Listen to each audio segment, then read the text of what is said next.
Бейиш нуру.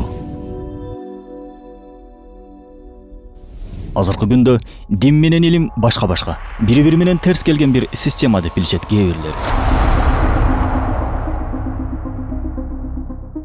Чынында экөө бир бүтүн, куштун эки канатындай биз адам баласы үчүн. Атыгүл илим диндин жардамчысы, көмөкчүсү, кызматчысы. Муну көптөгөн аяттардан болгон дагы бир Курандын аят аркылуу далилдеп беребиз буюрса бүгүн. Ал кайсы аят дейсизби, о менин бир тууганым? Анда угуңуз. Муъминун сүрөсүнүн 14-аятынын баш жагында Аллах Таала мындай деп айтат. Андан соң тамчыдан уйган кан жараттык. Уйган кандан бир тиштем этти жараттык. Инсандын эненин ичиндеги жаратылуусу тууралуу баяндаган бул кереметтүү аятта нутфа, алака, мудга аттуу 3 термин колдонулууда. Нутфа тамчы, алака уйган кан, мудга бир тиштем эт, бир үзүм эт деген мааниге келүүдө. Бул жерде Куран эненин курсагындагы адамдын басып өткөн мөөнөтүн айтууда.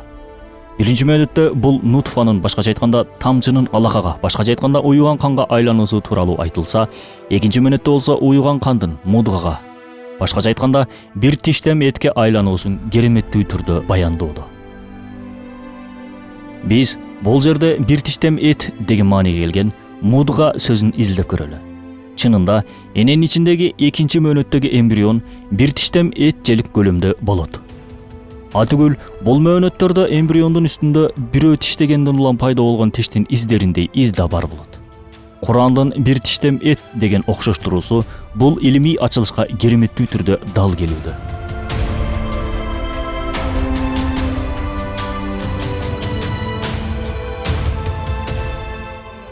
Хач сүрөсүнүн 5-аятында да бул бир тиштем эт тууралуу айтып жаткан кезде бир аз билинип, билинбеген деген сүрөттөө колдонулат. Чынында бул мөөнөттө эмбрион көзгө көрүнө турганчалык деңгээлде билинип калат.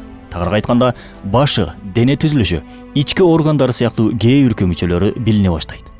Аятта бир аз билинип деп эмбриондун ушул абалы тууралуу айтууда.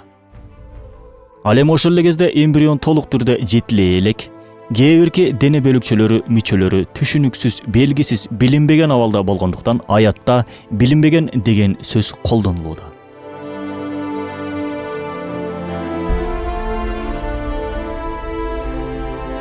17-18 кылымдарга чейин илимпоздор эненин курсагындагы адамдын пайда болуусу тууралуу ар кандай көз караштарды карманып келишкен. Кээ бирлери адам азыр кандай болсо, эненин ичинде да ошондой эле көрүнүштө пайда болуп, ошол бойдон чоңоюп, анан төрөлөт деп ойлошкон. Кээ бирлери болсо адам аял кишинин этек киринен улам пайда болот деп да эсептешкен. Бул теорияларга чынында азыркы доордун инсаны айла жок күлөт. 17-18 кылымдардан кийин гана илимий изилдөөлөр Куран акыйкаттарындагы улуу сырды ачыкка чыгарды. Канадалык анатом, эмбриолог Кит Леон Мур бир тиштем эт мөөнөтү тууралуу мындай дейт. Бул мөөнөттөгү эмбрионду изилдеп жатып, өтө таң калыштуу фактыга туш болдук. Себеби эмбрион 28 күндүк болгон кезде үстүндө тасбиге окшош бир из пайда болот. Бул болсо кудум адамдын тишинин издери сыяктуу эле. Биз бул мөөнөттөгү эмбриондун моделин пластиктен жасадык. Кийин аны тиштеп, тиштин издерин түшүрдүк. Салыштырган кезде чыныгы эмбриондун дал өзүндөй эле. Куран бул мөөнөттөгү эмбрионго бир тиштем эт деген атты бекеринен бербегендигин түшүндүк.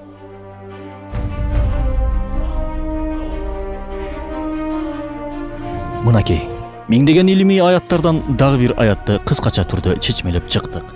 Демек, дин менен илим карама-каршы эмес экен. Тескерисинче, бири-бирин толуктаган бир система. Атыгүл илим динди, тагыраак айтканда ислам динин ээрчийт. Куран 1400 жылдык бир китеп деген атты алып жүргөнү менен, күн өткөн сайын аяттарынын жаңы маанилери ачыкка чыгуу менен жашарып турган Аллах Тааланын сөзү. Буларды уккан биз мусулман жаштары эмне кылышыбыз керек?